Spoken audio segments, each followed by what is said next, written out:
Hello guys, so mga kapukal, bili tayo ng isda. Ayan. Bili tayo ng isda. Adlo. Sige. Kunala. 170 yung kilo. Aagi ko na lang niya.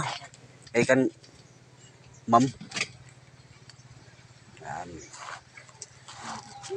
Bili tayo ng isda dyan. Matambaka.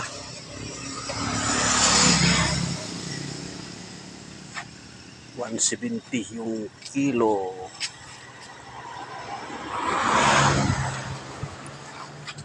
Sa may bandang highway.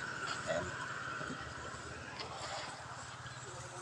Wala daw pusit, kaya matambaka na lang. So ayan mga kabakal, ito yung nabili natin, 1 kilo isda. Ayan. Okay,